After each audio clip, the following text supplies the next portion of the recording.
Hello, everyone, and welcome to Geeks versus the World, a awesome podcast on this channel. And before I tell you what this show is about and my special guest, I would like to tell you that this episode is brought to you by bkbn.net, your source for news, reviews, and more.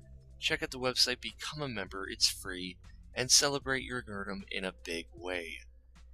My special guest for this episode is seanxlong, someone that really doesn't need introduction to anything superhero-wise. He's a well-known YouTube partner that's with machinima.com as well as bkbn.net, and he is known for his toy reviews and all-out great videos. So this episode, me and him are going to be talking about superhero movies and other medias that superheroes get their fingers on. And just to give you a heads up, this is a long episode, but we had some fun, so hopefully you guys enjoy it. So without further delay, let's start the show. Hi guys, and I'm here with one of my bestest friends online. He doesn't really need an introduction because he's more popular than, everybody online, I guess. I'm not sure, but it's the guy that dresses up like, characters and does toy reviews and he's a part of Machinima, and he's also a part of the awesomeness of BKBN.net, which I'm also a part of. Which I'm glad to call him a worker and a true friend. It's Sean Long. How What you doing? up? What up, big kids, and what up, big quorum? How are you doing? That's what they called me in prison. Um, so what we're gonna start off is the topic today is comic books in other medias. The good and the bad. Now, let's start this off with something that like everyone knows. The most popular media, um, at least outside of comic books for superheroes or what have you, and that's movies. Oh yeah. Now, there has been a lot of comic book movies, especially in the past 10 years. Oh yeah. You Wait. know, it this started with X-Men, in my opinion. That's when the this initial boom started. But we also had the Superman movies. You had even the old school serials with Captain America or even Batman. But truly, Sean, what do you think makes a good comic book superhero or even comic book storyline work in a movie?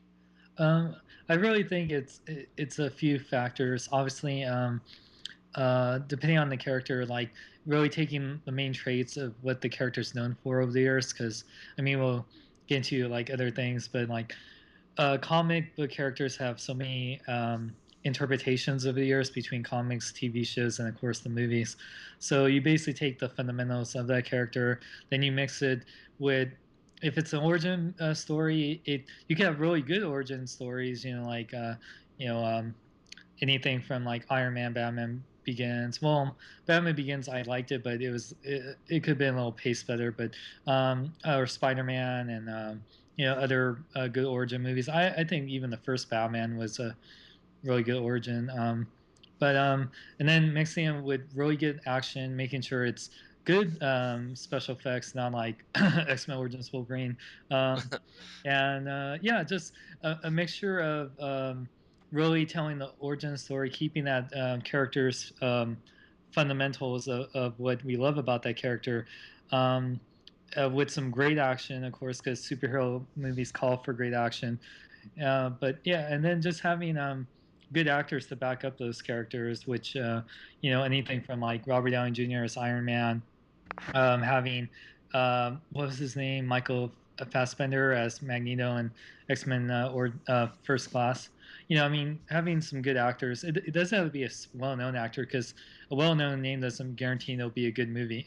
Nicolas Cage. Um, yeah. So, or how about Ben Affleck? oh yeah, that Yeah, was a mixed bag for me. He did good on some parts, but yeah, I mean, I don't know.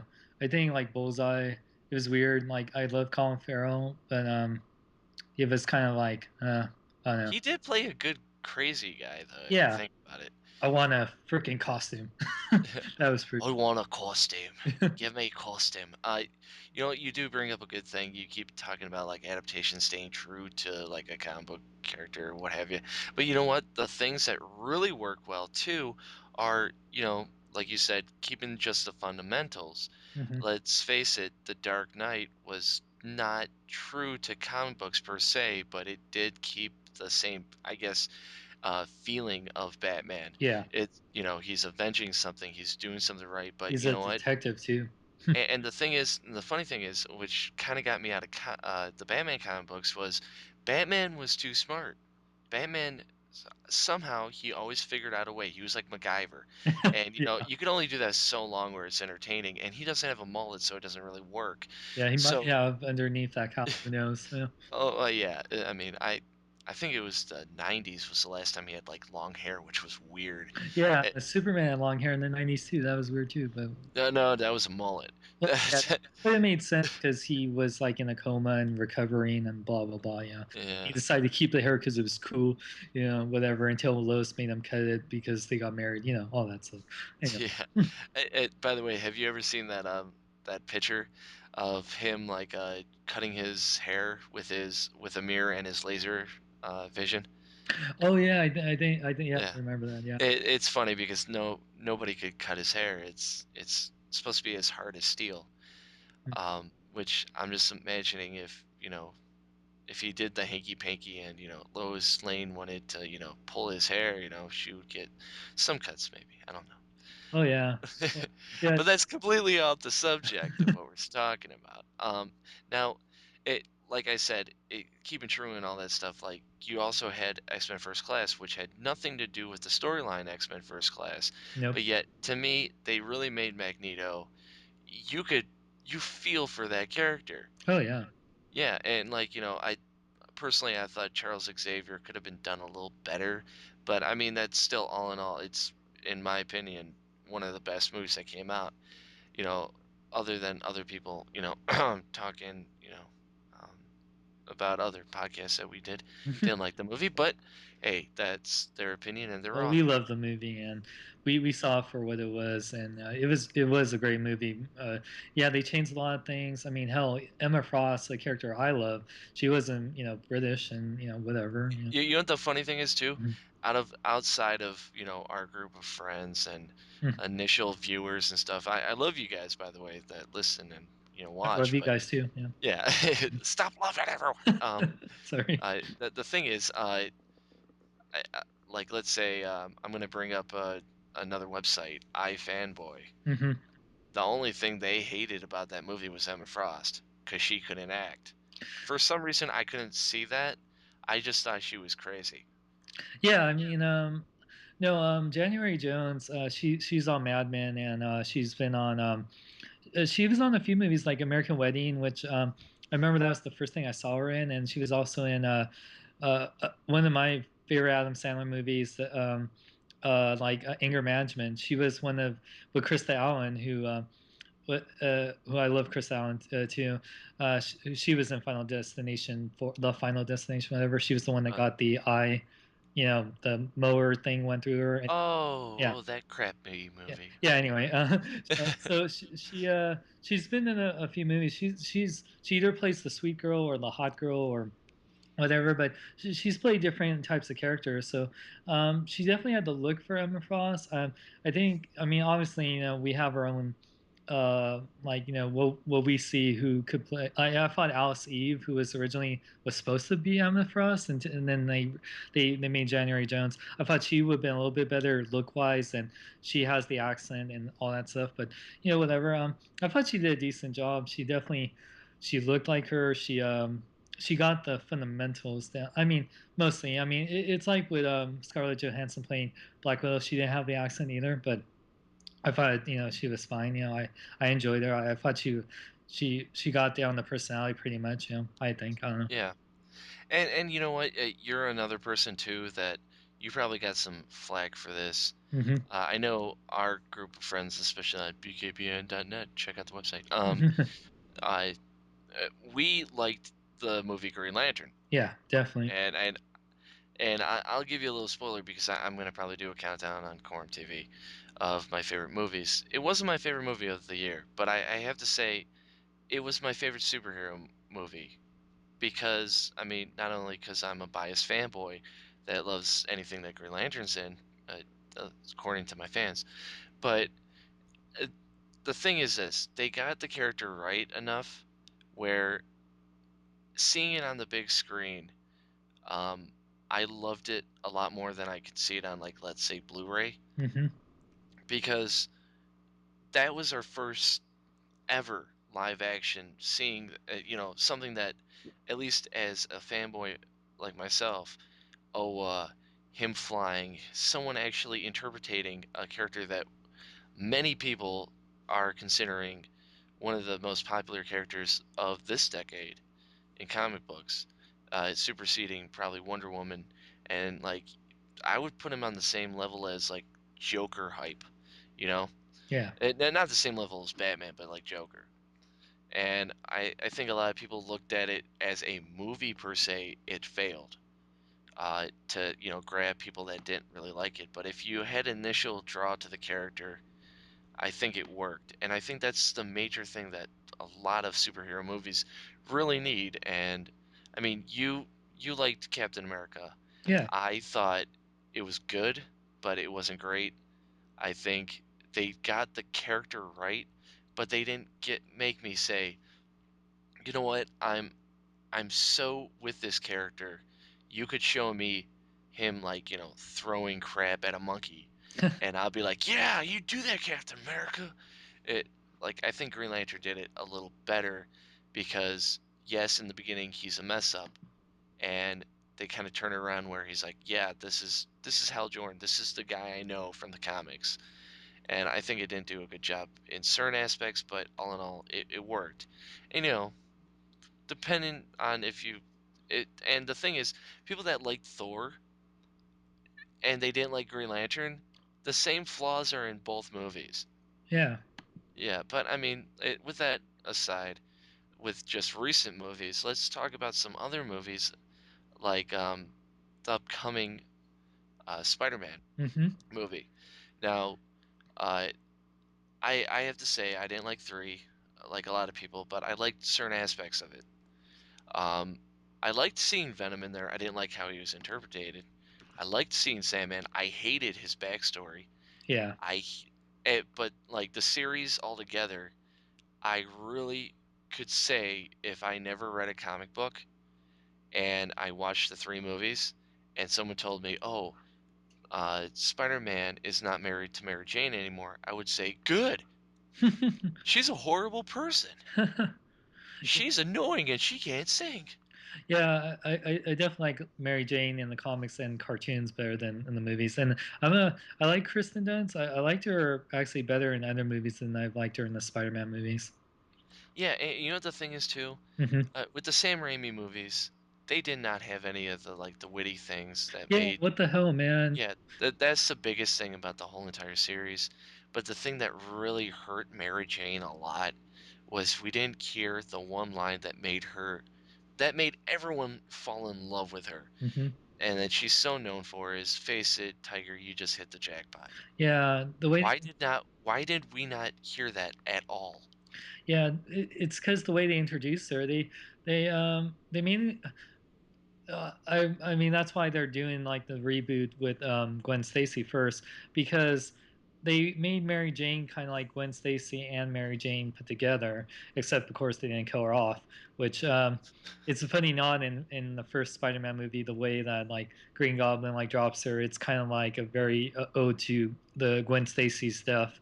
Um, but yeah, that was the thing. They made Mary Jane into like character that he always loved her from like the beginning and stuff. And that was one thing, but they should have made him like, okay, he had a kind of crush on her as a kid, then they lose touch, and then like after a while, like she comes back into his life. He doesn't know what she looks like at this point, and then it's like then that's when the famous line, face the tiger, you hit the jackpot. But no, they made it into like this whole thing. He always loved her. He always knew about her, and yeah, and he never had that point to have that line. She said tiger, but not face it. Yeah. Well, here's the thing too. A lot of people like I know you're a big Spider-Man fan, Oh yeah, Sean, of course. but I mean I don't know if you've read a lot of Spider-Man like I have. The thing is, Gwen Stacy was a good character. Oh yeah. However, she was not this perfect girl Oh no. that No. everybody thinks she is. And like, that was Spider-Man's first love and all that stuff. Actually, if you wanted to be technical about it, his first love was Betty Brant. Yeah, Betty Brant. Yeah, and like And she was what, 23 or something, and he was 16, so that's telling you something. oh yeah, and they kind of nod to that in the third movie there, because yeah, they had a really yeah he had like yeah, it's funny how in the third movie he had three different like girls he went after, and that was like that's supposed to span throughout the comics in many years, but they kind of like pushed it all on you on that third movie. But whatever. Yeah. And I was having a discussion about the new movie with one of my friends that doesn't do online stuff, and we were discussing not only the new look of Lizard, which the person I was talking to didn't really like how the concept art looked. Yeah. However, he saw the Pez dispenser and he's like, "Oh, well, that looks cool though." Maybe it's a coloring thing. Um, Maybe. yeah, but I mean, once again, it depends. But the thing that we were really worried about is the portrayal of how this relationship is. Every superhero movie somehow has to have a romantic relationship, Yeah. and it kind of seems like, oh, Spider-Man gets bit and he's like a vampire, and Gwen Stacy's gonna be that girl that ooh, he's dangerous, I should like him, and it's gonna be Twilight. And we're like, oh God, if this is Twilight, this is gonna make me hate Spider-Man. No. Well, like Mark Webb is directing it. He did 500 Days of Summer, and his directing style, I like. I really like that movie a lot.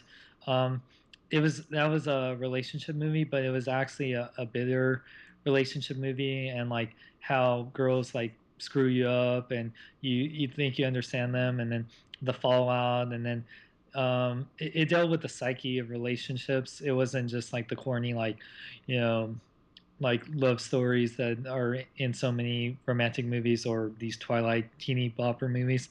Because this is a new director, a new series, not that the Sony has their fingers in it already. I think they said, all right, you know what's gonna make a lot of money? We're gonna gear this towards teenagers, with the Twilight stuff, and get the the lower demographic, because you know what, the Spider-Man fans are going to watch it no matter what, which is true. It I is mean, the bad thing about us, comic book fans, and people that love superheroes is, even if the movie looks like crap, we're going to see the movie anyway Batman because it's a Robin. superhero movie. Yeah, well, I can't say that. I was a little kid. I was going to see that no matter what either.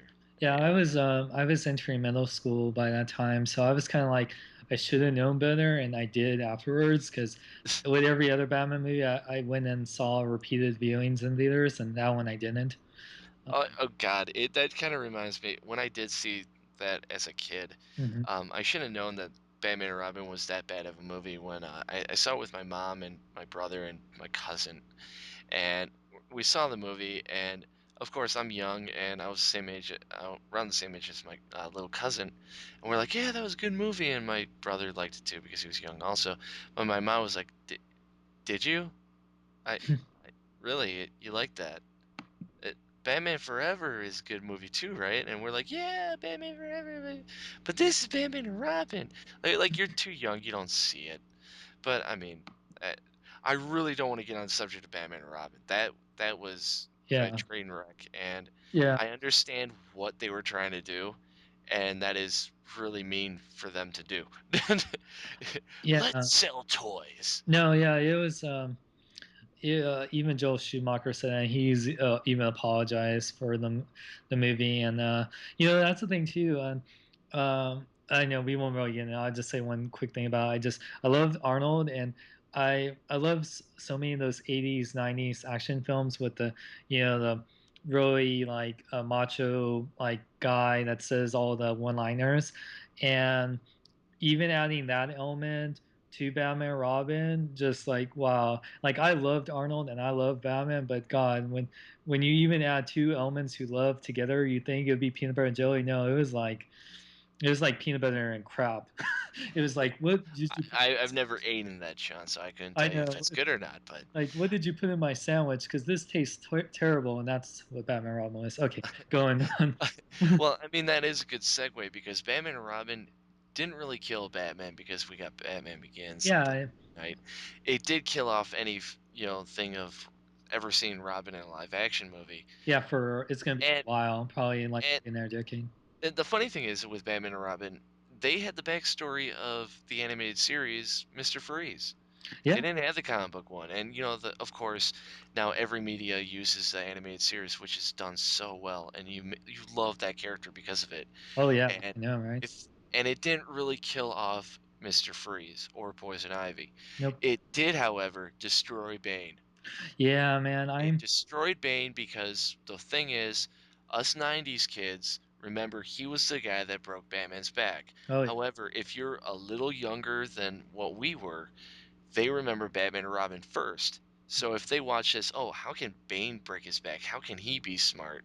And then the animated series made him like a wrestler, Mm-hmm.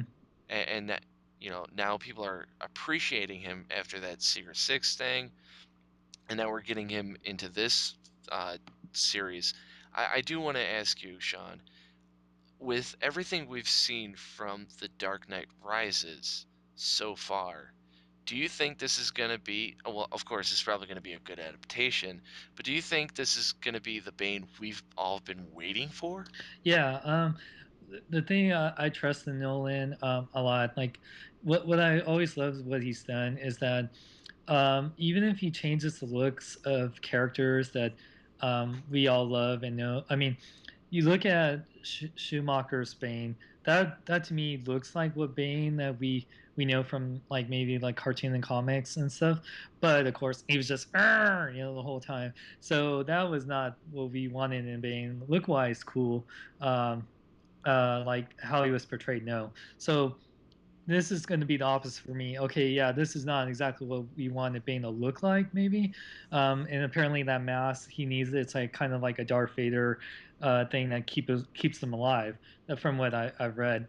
With that said, like I totally have faith in it. I don't mind him having to wear that or how he looks because if he's portrayed as well as or at least in a great adaptation as what they did with the Joker. Like I'll be happy and like if he's gonna be smart and not just be like a physical match for Batman, but a psychological, mental match for him, then I'm all for it. Like I don't care if he's doesn't have the luchador mask or has the Venom stuff coming into him, whatever. It's if as long as they have like what he's about and like his he's not just a thug then I'll be happy See, the thing that bothers me though is when I think of Bane and aspects of like it once again, the way I think is like, oh, okay, like if I was going to put him in a movie, what do you have to point? Like, what are the key points for Bane, for me at least, is one, he has to be a physical dominance Yep. over Batman. He also has to be a mental. But the thing that you have to put in, the thing that is his Achilles heel, basically, is his addiction to Venom. Venom made him that great. That's why he uses it. Yeah, And true. if Venom's not in there, what's his what makes him more dominant just because he's more dominant? That just means that Batman could just overcome him because he's Batman. Like if that was his Achilles heel, something that drove him to be better, and maybe the Dark Knight has to realize he has to overcome not only this monsters of a beast, this guy that is probably smarter than him as well, but he's also enhanced with something that even makes him even better. Yeah, yeah. So it's like two like skyscrapers that you have to jump over instead of just one. So it maybe that'd be a good thing. Maybe not. Well, I would like to see some sort of element of the Venom serum. Like he doesn't have to have it hooked up to his back or whatever it goes. It doesn't have to be hooked up at him. It could be like something he just injects with him in a syringe once in a while. It'd be cool to have some sort of aspect of that. Because yeah, that is true. Because they did that in Batman Robin, like I said. But it just they besides the Venom aspect and then him becoming looking like the Bane that we know he was just Poison Ivy's like thug. That's all he was. So like I said, it's I don't care if they change little things physically of what Bane looks like, or how the venom is um, goes into him. But as long as they do have some sort of reminiscing that, then I'll be happy. Okay, that leads me to a really interesting question. Um, because once again, we already know that this is the last Batman movie from Chris Nolan. Hmm. If let's say you were in the driver's seat after Chris Nolan, they're like, "All right, Sean, we seen your YouTube videos. We think you can make a Batman movie." Of course, this probably never happened. uh, And if it did, Hollywood is really weird. oh, I know. No offense, but Oh, they're like, yeah, "What? We need we want you to do a Batman movie, but we want you to pitch the next thing." Now it won't really have to deal with the Dark Knight Rises, but we want it to stay in the same.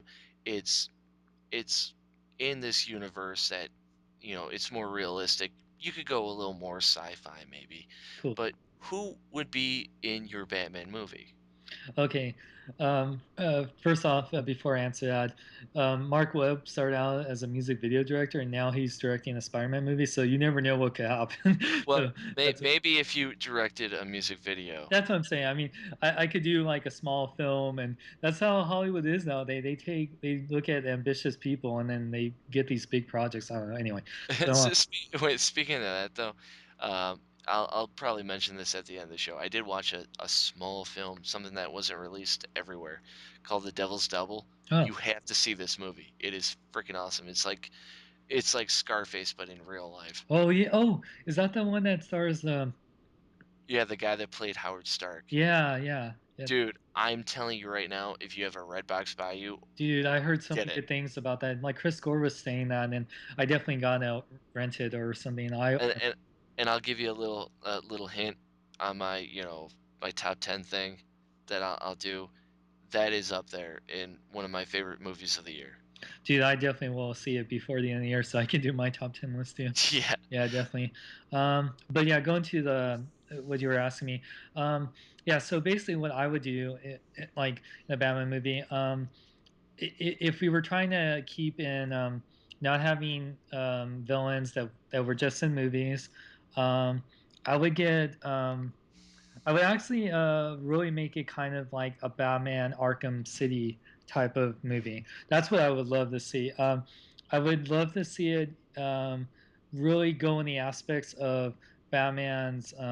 Well, hint at it first. I would first start off. I would want Riddler, because since they did Two Face and we're doing they did Joker, of course, and those are my two favorites. But Riddler's one of my favorites, and Riddler has a great psychological aspect to him that, and like many of Batman's great villains, and there's so many great things you can do. We could, because they did Scarecrow too, so I would do something like mix it along the lines of the Batman Arkham Asylum City type of environment, make it where Batman, because that's what I always loved about Batman, like the whole detective aspect is, it kind of go in the aspect of the Dark Knight, how like the the Joker was setting up all these new things, and it was just like trap after trap or something. It would kind of be in that way. It would be more of a PG-13 Saw, where like yeah, Batman has to save these people that the Riddler puts in danger, but like they're bad people too, and it would be like messing with Batman's psyche and like the moral compass of what and that's something I loved what Under the Red Hood did, like when Jason Todd is questioning Batman, like why did you let him live? And I would love to do a Batman movie like that. It would be like very like really mess with your mind and question your morality and Batman's morality, and just have something that like I don't know, even have action in it, of course, but yeah, that's where I would go. It'd be a lot of clues you would have to solve. It would be kind of like Batman Forever was kind of trying to do that with the Riddler sending little things to Bruce Wayne to try to solve um, who the Riddler was. But I would do that more and not trying to solve who the Riddler is, but just like just do little mysteries of like Batman has to solve to save people, and then cause some people die from it and some people live, and then the people that live it's questionable if they should have lived. That's what I would do. I mean, I've really thought about this, so yeah. I mean, that's what I'd love to see. Yeah, I mean, back in the days where I did more web series based thing, and not the whole review thing. Hmm. uh, I always had that thinking, like, if I did it, let's say a real Green Lantern movie, who would I have, or Batman or something? And what I always had was, if I had a Batman movie and it was already established that it didn't need to do an origin story. The only thing you had to do was just make a sequel. Yeah, because I would not do the origin again. I think Yeah, it's been done to death. I love what the '89 Batman did, and they touched on it a little bit, but it wasn't like an origin story. So, yeah. What I would do is somehow bring in the whole mob thing with Black Mask. yeah, that would be great too. And with Black Mask, you have him being it wouldn't be rated R, of course, but he's a sadistic person. Oh yeah, But because he's a mobster, he would have people that would owe him favors. And what I would have is I would have Basil Karloff, or my favorite adaptation, the animated series, Matt Hagen, hmm as a failed actor, maybe with a drug problem, as he owes Black Mask favor. He has to do a fall guy thing, kind of like the Red Hood type thing. hmm And when Batman does this, stops this thing, Matt Hagen, this failed actor guy, somehow gets into this accident, and he's physically scarred, and somehow he could mold and turns into, of course, Clayface. yeah, That's what I would have, because of course Clayface is my favorite Batman villain. yeah. But See, like I don't want to like interrupt you, but I just want to say like if I were the first, if I was doing like a trilogy, my first one would have the Riddler, then I would set up for Clayface. Like my world would set up for characters like Clayface and Killer Croc and all them. So yeah, I love what you're going where you're going with this. So continue. yeah, yeah, and the thing is, the major bad guy, of course, is Black Mask, because he has all this stuff, hmm and he's a crime lord, and he's freaking insane. But the undertone thing is, you have Matt Hagen, this guy. Of course, he's not a slime ball. He's just a guy down on his luck. He used to be famous, blah blah blah. I would do something like that, and him like losing his humanity, basically, kind of like how Watchmen did with Doctor Manhattan, kind of, Yeah. and him him trying to get back at Black Mask, but also Batman, because Batman was hit. He believes is the reason why this happened. So basically, you would have like a fatal three-way between the two, and at the end, maybe have Black Mask get killed off, and you think Clayface is killed off, or healed, or something like that, and then at the end, you see that he still has powers. And then, like, of course, like, if I couldn't use those guys, Riddler of no doubt would be in mine. And your Saw idea is a great idea. The only thing I would add into it would be another type of villain, like someone that, like, the Riddler's the main goal, hmm you know, but to break that tension and to still have Riddler be like, it's still there, like he has to solve this thing, but he has to do something else. I would add some type of physical, blockage. Not Bane, but probably Killer Croc. Yeah, that'd be great too. Because, like I said, in my Batman movie universe, those characters would be in there because that's what I love what Batman Arkham Asylum and City did. They had those characters in there, and they did them so well. in this really dark world. And yeah, and I was gonna say there was with um yeah, like with having like with Nolan's film, I'm kind of surprised he didn't do Riddler. Like he said in an interview he never wanted to do Riddler. There was something about it, but like with Batman and Forever, when Riddler and Two Face, who were, when during that time, it's like, oh man, I love the Riddler, I love Two Face, especially in the animated series. I loved how Two Face was portrayed, Eh, and and it was not the best. Yeah, and the only thing that I really hate about the movie is I liked Two Face when I was a kid, Yeah. because of the animated series, of course, and I like Two Face more than the Riddler, but the Riddler was like the main villain, Yes, he was. but Two Face was the most dangerous one, and he just went along with this thing because of the box, which I can make so many sexual jokes about that, but I Oh won't. yeah, and The box made me do it. yeah. Well, we can do make jokes about Anthony James made this dude. The box made this dude.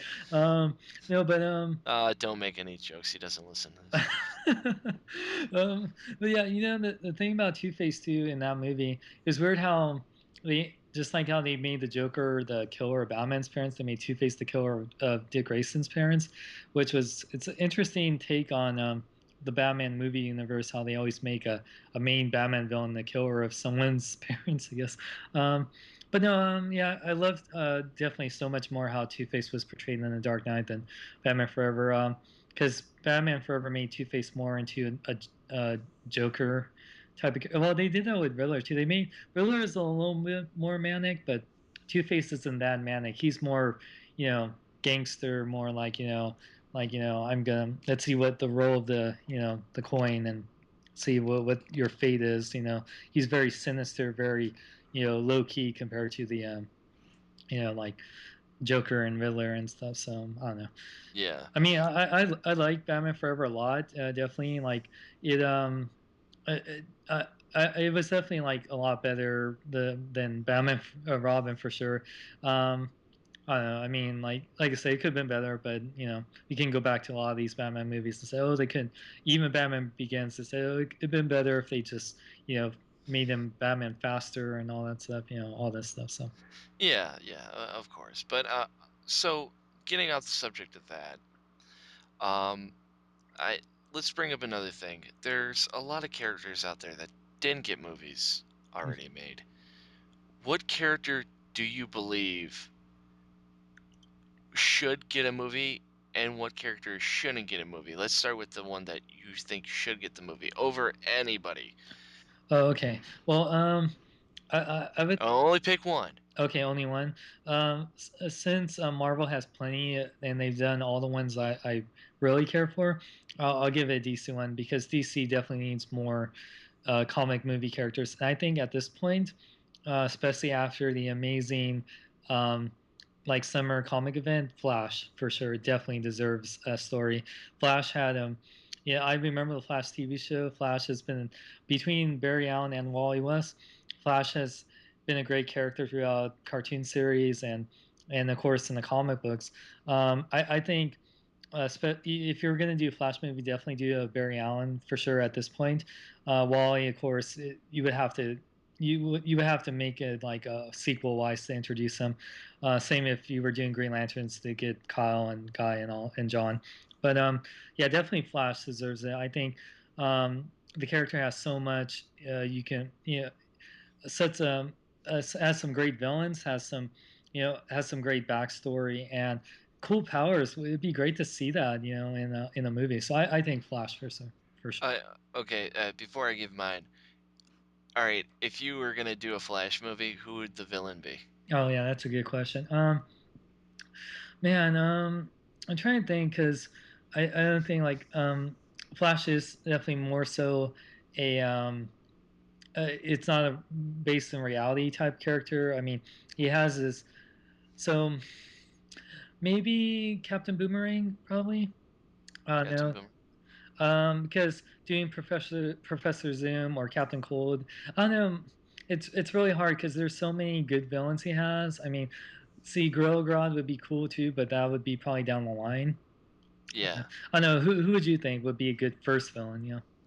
Well, what I would do is I would probably get Captain Cold Yeah, okay. and Cold or probably have somewhat a build up to maybe in this movie or the sequel. I would have Reverse Flash, Professor Zoom, mhm, um, because you know I would have Captain Cold be like the first half and showing like him beating up crime, like just regular robberies, yeah, and him like being like this new superhero, and out of nowhere this Reverse Flash guy shows up and says, you know I want to be just like you.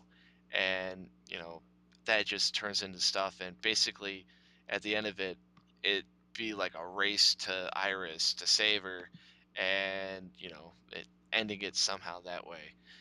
But I would probably, if I had to pick just one, probably Captain Cold, because Captain Cold, I think, is the most developed out of the rogues. I mean, other than Mirror Master that has a coke problem. oh That's yeah. all I know really about Mirror Master. Oh, and oh God, what was his name? Who's the fire guy? Oh, gosh, I'm trying to think. I know who you're talking about. Dang. Gosh. Oh, Heat Wave. oh, yeah, there we go. Heat Wave, yeah. And he's a pyromaniac. Hmm.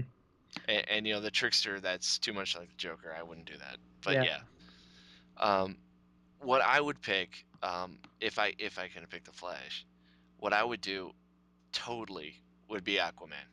yeah, yeah, man. That was probably gonna be my. You only gave me one, but I said Flash first, just Yeah, because. for a reason because I knew you were gonna pick one of those two. Yeah, yeah, exactly. Aquaman definitely deserves it for so many reasons, especially in Quorum. If you guys have listened to any podcast he's done, definitely know Aquaman is current run with Jeff Johns so good so far. Issue 3, and I just read it too. Not as great as the first two, but still really good. Yeah. Yeah. The main reason why is because I think out of all the characters out of DC, the one that could be more marketable, that hasn't had a movie yet, even more marketable than the Flash would be Aquaman.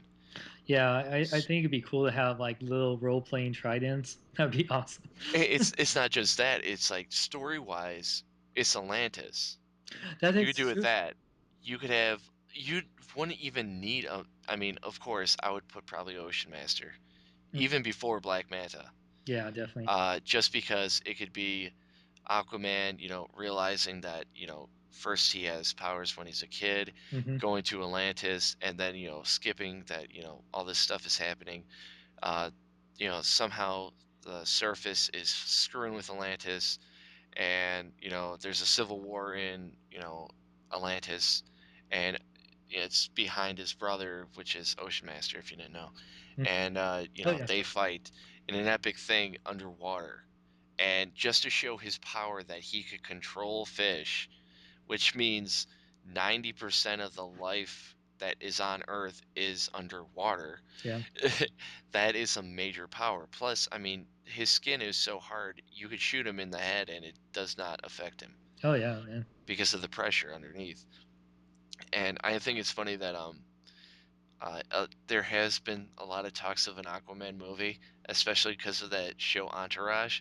Oh yeah, that was great. I love. I never got how he could be Aquaman, but it's alright. Oh yeah, I know. That was the one thing I find it great too. Wouldn't it be awesome if James Cameron like directed Aquaman? Holy crap! I would love that movie even more so. Yeah, I mean, I just think, I mean, like Green Lantern, yes, you could have a vast world and stuff. You could do the same thing with Aquaman, and there could be different like types of like monsters down there. Yeah, I don't know.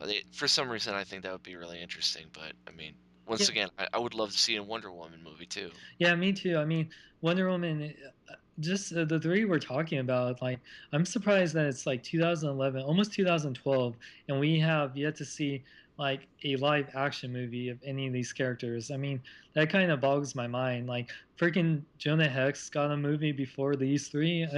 It still Well, boggles my mind, Jonah Hex was more marketable, or I it's Western. guess.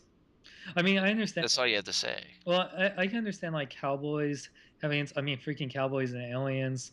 You know, there's always like some sort of Western movie that comes out here. I mean, like, what was that one with Jeff Bridges that like, True Grit. yeah, I mean, obviously like Westerns have that has it's been a genre that's been like since the first movies were made, and between Clint Eastwood and like everyone like knows Western type films, and I can understand that for sure. But I don't know. I mean, I think Jonah Hex. It could have been.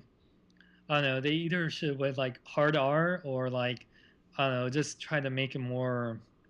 I don't know. Less like Wild Wild West. Yeah, exactly. I mean, I I, hated s- that movie. I swear, if they had a mechanical spider in that Jonah Hex, it would have been Wild Wild West too. I swear, man. But there's like a story with the mechanical spider, by the way, in Wild Wild West, because the guy, Yeah, I think everybody knows it. yeah, You're talking about the Kevin Smith thing. yeah, John Peters, and he Yeah. was the one that he actually did produce Batman. But it's so funny, like in the Superman movie they wanted to do, Kevin Smith wrote for him. They want to have a mechanical spider, a non-flying Superman that doesn't wear his traditional outfit with a mechanical spider. Oh, and when he goes to the Fortress of Solitude, he wants him to face a polar bear, because Yeah, as you know, polar bears are the most dangerous land animal known to yeah. man. Oh, exactly. And then Brainiac had like a gay sidekick or something. Oh It God. was, it was horrible. Uh, Kevin Smith describing it was just way better than it ever become And a real and film. and I have to say this.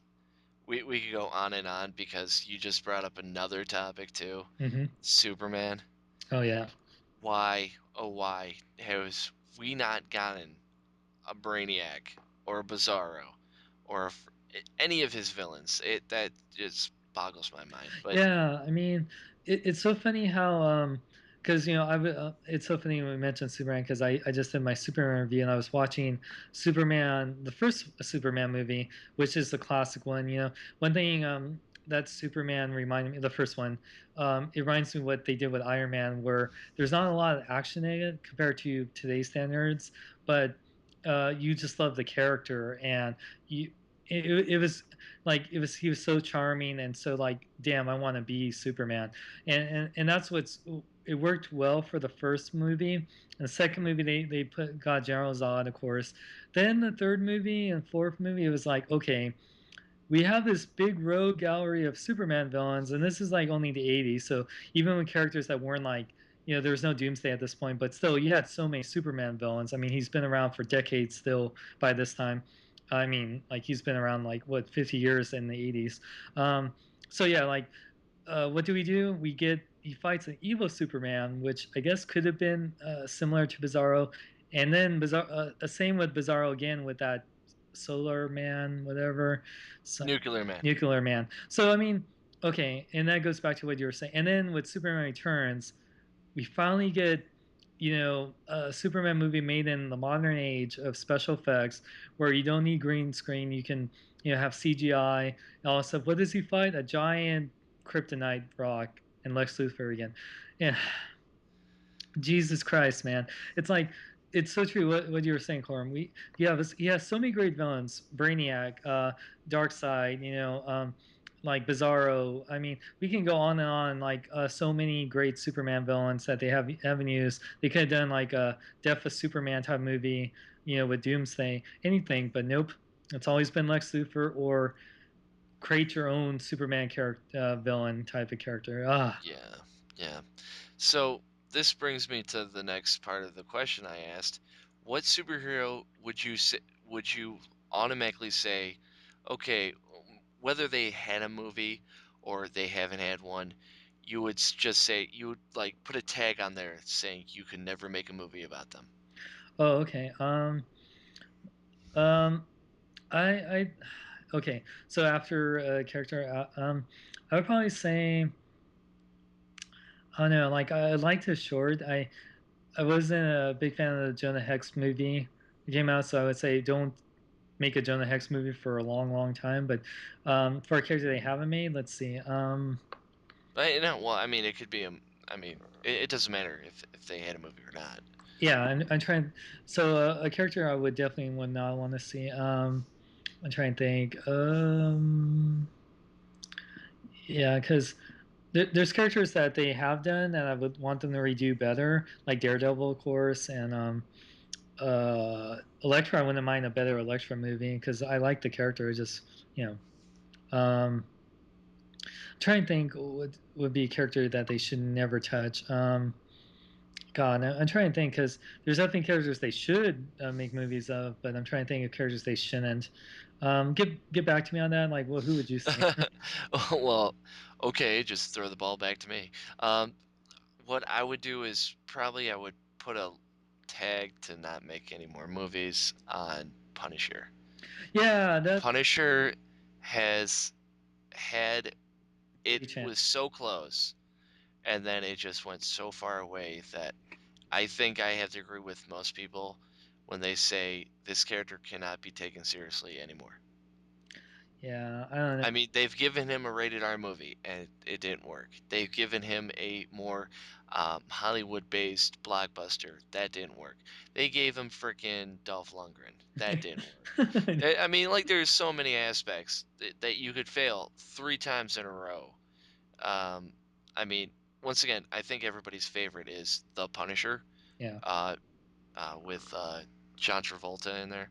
yeah. I liked the movie. The only thing that really irritated me was it being in Florida. So I'm gonna end this by saying thanks guys for listening. I want to thank my special guest for this episode, Sean. Thank you so much, buddy, for coming on here. I would Well, love to thank have you you for back. having me. It's been fun. Um, And of course, check out the website bkbn.net and quorumtv.com. And Sean, do you have anything you would like to promote? I'll just bkbn.net. If you guys didn't know, I have a channel too, seanxlong, but everything I do is on bkbn.net. So, but definitely, keep listening to Quorum's videocast podcast. It's awesome. You guys should watch his videos. He's awesome, and yeah, just keep supporting Quorum because he's the man. Yeah, you hear that, guys? I'm the man, Mm-hmm. and especially Well, you, Anthony James. If you're listening to this, yeah, yeah, I'm the man.